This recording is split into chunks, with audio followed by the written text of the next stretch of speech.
The topics of new circuits in a Gran Turismo game is sometimes even a bigger topic of discussion than new cars, for obvious reasons. Cars can sometimes not appeal to everyone. Let's be honest, most of the time they don't appeal to everyone, but circuits can be a lot more universal.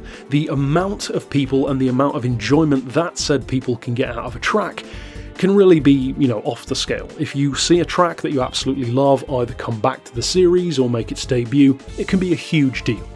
So with that in mind, I wanted to do some predictions. This is a kind of video that I've done many times throughout the years for different Gran Turismo games, so let's revisit it now in GT7's life cycle with, at the moment it would seem, more of a bi-monthly edition of a new circuit or new variations, and then let's see if any, or certainly not all, but any or many of these happen or not. Now, to set the right expectations and to tell you what approach I'm taking in this video, it kind of already shows you by the title, but just to be clear, this is not my wish list. These are not the tracks that I want to come back. You could comment that if you want to, because that would be a totally different list. For me, it would be like Seattle, New York, Complex String, Sebring, that kind of thing. I just don't think that many of those have a good chance. This list, from my perspective, is the 10 that I've picked that I think actually have the best odds of coming back, the best chance, not the ones that I just like the most. And there are a number of factors involved, including tracks that have been in the series before, tracks that have significance to the series, and even maybe one or two new tracks that would have significance.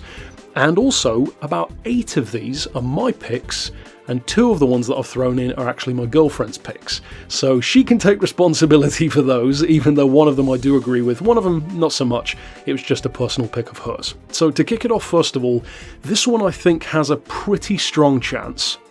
It is a returning track, and it is a real-world circuit. This one has been discussed. I recall making some kind of video a while back about licensing, I believe it was being discussed for this circuit, but we'll have to wait and see. And that is Silverstone. Silverstone, of course, is a massively iconic circuit. Must admit, never been a personal favourite of mine. I find it a little bit boring, as heinous as that is to say for many people, but it is undeniably an iconic circuit for Grand Prix and beyond, and certainly many people would be very, very happy if it were to return. My next pick, though, is one which you will get sick of hearing. Not in this video, but because I've brought it up so many times on the channel from, I believe, even the GT Sport days, because I really do think that the odds are good, certainly in its favour, just given the amount of work that was put into bringing this track back before. It's an OG circuit. It is not a real track, but it is one of the most iconic of the series, Midfield Raceway. The amount of times that I've talked about this, I strongly believe that Midfield is going to return, either in GT7 or in the future, but I'm predicting these for GT7, be it right or wrong. And the reason why I say that so strongly is because they brought this back in GT6 as an update. And that was a big deal when they added it as an update, because not only was it a returning track, but there were multiple times of day. It was full HD compared to what it was in previous games, and you, in my opinion at least, don't put that kind of effort, considering it must have taken a lot more time and effort to develop that than it would, for instance, 1 or 2 cars. So with that in mind, why would you put in that kind of effort just to add it, not even from day 1 in GT6, but as an update? That just doesn't make sense to me to never use it again. Now, I could be totally wrong, but it seems to me like kind of a waste of effort if they didn't bring it back again. So that's my second pick. My number 3 pick is another returning real-world circuit, another, again, massively iconic one, Super GT racing in particular, Motegi. Motegi Speedway with a number of variations, including, of course, the actual oval, which was used quite a bit in the older Gran Turismo games, especially around like the Gran Turismo 4 era. This track, of course, goes without saying, is iconic. In the older Gran Turismo games, like 4 in particular, it had kind of an annoying time of day, if I recall correctly, like the sun was in your face, but relatively simple layout, a lot of long straights. Not, again, one of my favourites, to be honest, but certainly iconic and totally different approach to a Fuji or a Suzuka. Much different approach. In fact, if you really look at the outline of the track, it almost has the kind of design of a city circuit. Lots of 90-degree turns, square corners, start-stop braking. Maybe that's why I wasn't a huge fan of it, because I do like city circuits, but having a city circuit with grass kind of looks weird to me. But whatever. Motegi, either way, I do think has a decent chance of coming back. The next one was kind of included in a leak, but then the person who leaked it tried to backtrack it once I actually talked about it, which is awfully convenient, but who really cares at this point? Grand Valley. This is one which of course makes sense in a similar way to midfield, because they have, and here's another crucial point in original circuit's favour, in GT Sport, it could have been very hit and miss. You know, there weren't many original circuits pushed to the forefront. It was more real world stuff. GT7, especially in those trailers, we really saw stuff like Trial Mountain, Deep Forest being pushed to the forefront, High Speed Ring. These tracks, which were OG circuits, sometimes reimagined, sometimes updated, sometimes both. So with that in mind, I do think that Grand Valley could certainly have a place. It's a very, very favourable circuit to high performance racing. Prototypes, Group 2s, Group 3s, very much at home there. Very big circuit, very high speed, not an overly long lap, but the track itself has a nice big feeling of space to it, and it has, as the name includes, a very grand feeling to it. It feels like an important event when you're racing there. I personally like it a lot more than back when I was a kid, starting to play the game and starting to play the series. I really would like to see this one return. You could say this is cheating, given that it was kind of a leak, but I'm going to include it anyway because, again, the person who leaked it is now saying that it wasn't a leak or that it's not currently accurate, so sure, let's say it's not a leak anymore. Either way works for me, because if we get it back, it'd be pretty damn cool. Now though, we're going to cut in with my girlfriend's first prediction. Now this is the one which, on the list, I'm just going to go ahead and say I have no confidence in this one at all. This is 100% on her, and if it arrives, that'd be awesome, but she is a huge F1 fan, way more than I am even, and she is saying Kyalami. That is her pick for a circuit, which of course would not be a returning track, the first one of the list so far, technically, that isn't returning, so it's a bold move. Of course it would be cool. For me, the reason why I'm not going for something like that is because Gran Turismo just doesn't have that much of a Grand Prix presence. They've never really tried to chase that license too much, and the majority of Formula technology and Formula integration that they have had has been more so in terms of historic vehicles, like Senna's Lotus, Senna's McLaren, etc., with some newer stuff, like the Formula Gran Turismo, which still wasn't really a licensed car, it was just inspired by it. For Formula 1 circuits, they've had some, Monaco, Silverstone, but it's not exactly pushed to the forefront, which is why I don't think it's as likely, but I really hope that that prediction comes true, because it would be cool. Next up though, to reference one which I just mentioned, an F1 circuit, an iconic circuit, one of the most badass and most popular city street circuits in the series, Monaco, or Côte d'Azur as they call it in the game. Very tight circuit, very difficult to overtake in high performance racing, especially with open wheel stuff, and of course one of the most iconic racing circuits in the world, one of the prettiest as well on certain parts of it. Of course it would be awesome if this came back. I could see this one being up there for some people with maybe a Silverstone in terms of how important it could be for their enjoyment. With that being said, I'm going to be cautiously hopeful for this one because I don't think the chances are as good, and one of the reasons why is because, again, if you look at GT Sport and if you look at GT7 so far, they distinctly don't seem to be going in much for street circuits.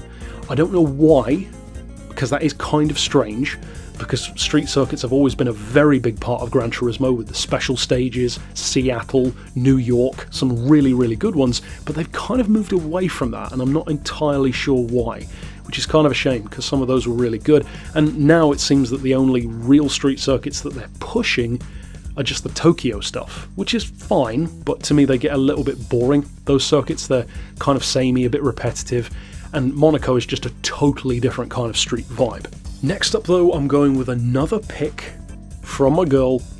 This one I do agree more with her on. It would be a debut for the series. Forza has had this circuit. It's a circuit which I like quite a lot. Very high speed straights, relatively simple layout, very fun for Group 4 kind of stuff potentially, very fun for touring car like DTM style events. and it would be a nice little partner for the Nürburgring, Hockenheim. Hockenheim, I believe, has a chance of being featured, because we have stuff like the Nürburgring, like the Red Bull Ring, so it's possible, I think. I wouldn't necessarily say that Hockenheim is super high. Watch it be the next one that's added now that I've said that. But I think there is a chance. It's very significant. I think it would be very popular. I think a lot of people would be happy to see it debut. And the fact that they've added a track like Watkins Glen, for example, which isn't quite as obvious, means that I think the possibility is there for a historic, but not necessarily quite as obvious choice to be included. So I'm going to put Hockenheim on there. And of course, that is, as I said, on behalf of her. So again, I hope that she's correct, because I would really love that one as well. More than Kyle Army, in fact. Next up, I'm putting another British circuit, because Britain has quite a few circuits that Gran Turismo hasn't really delved into. Again, Forza has here and there, certain other games have here and there. Gran Turismo tends to kind of stick to the same few British tracks. Brands Hatch, Silverstone, they're kind of safe choices. I would like to see them go for something a bit less obvious, and of those less obvious choices, I believe the one that has a decent chance is actually Donington Park. I think that Donington Park could happen. Again, I don't think it's massively likely, but just like a Watkins Glen, it's a bit less obvious, but also kind of suits the vibe. It's a similar kind of appearance to Goodwood, you know, the Goodwood circuit that we have in the game. But Goodwood is very short and it's very simple. It's fine for vintage racing, but it doesn't really keep attention for many of us that long because it's kind of too simple. Donington has that kind of visual, open-air countryside feel, but it's a bit more technical, a bit bigger, and potentially a bit more competitive as well. Next up though, we're going back to a case of returning tracks, and I don't recall exactly why this is in the back of my mind, but I think there was something seen about this in some kind of promotional material, I think, or something regarding GT Sport or GT7. I don't recall exactly what it is though, so feel free to drop that down in the comments if you can remember what I'm talking about. This one though, like Midfield, like a couple of the others, would be an iconic returning track, one that my dad used to love when he would play Gran Turismo. I was never a huge fan of, still not a huge fan of it to be honest, but it is iconic nonetheless. Apricot Hill. Apricot Hill, once again, just like the high-speed rings, trial mountains, deep forests, it's one of the quintessential Gran Turismo circuits. I could easily see Apricot Hill coming back. It has a similar kind of vibe to like a Kyoto, which could work against it. You know, maybe they wouldn't add it because of that, but I think it would be a pleasing track to a lot of people, a fan favourite for sure. I think one of the reasons why I'm not as much of a fan of it is because it feels a little bit like a clubman circuit to me. Like it doesn't feel quite as serious as something like a GT level or prototype level circuit. It feels more like the kind of track that you race on with like low tier touring cars or maybe even sports cars or like MX-5s, that kind of stuff. Nothing wrong with it, but it almost feels, like I said, more like a amateur league kind of racing track, not like a top tier Grand Valley kind of thing, but maybe that's just me. And last but definitely not least, or well, to be honest, kind of least in my book, but again on the exact same vein, Autumn Ring. Autumn Ring, I think, is kind of one of those just simple, small, charming little circuits that I could easily see come back. At the same time, the fact that it is a smaller circuit doesn't really help. It doesn't really work in its favour. Again, like Apricot Hill, very clubman-esque in its approach, but who knows, they could go for that kind of thing because yet again, we have seen them add OG-style circuits. Overall though, that is it for my 8 picks and Kiasha's 2 picks for the circuits which we think could arrive in the game, or in some cases return to the series in Gran Turismo 7. Of course, ultimately we'll have to wait and see. It's entirely possible that none of these will turn out to be true, but we are, after all, seeing circuits added every other month, so the chances of seeing one of them at least is at least there, because we do have those new circuits, at least for the moment, arriving semi-regularly. So put your predictions down below. You could put personal preferences, but this is more so dealing with the ones that you think probably will arrive, not necessarily, as I said, personal, just wish list stuff. But we'll have to see. put them down there, and then we can come back in future and see which ones turn out or not. And if nothing else, it's a fun game. So, of course, stick around for more like this. Of course, it's always fun to go back and check out previous predictions which I've done to see sometimes which ones have happened or which ones haven't. I even did a 60 car predictions list for Gran Turismo's future, many of which on that list have returned. So it's not like these predictions never work out. Quite often they do, so we'll have to wait and see. But that's it for this vid. I'll see you next time, and for now, as always, thanks for watching.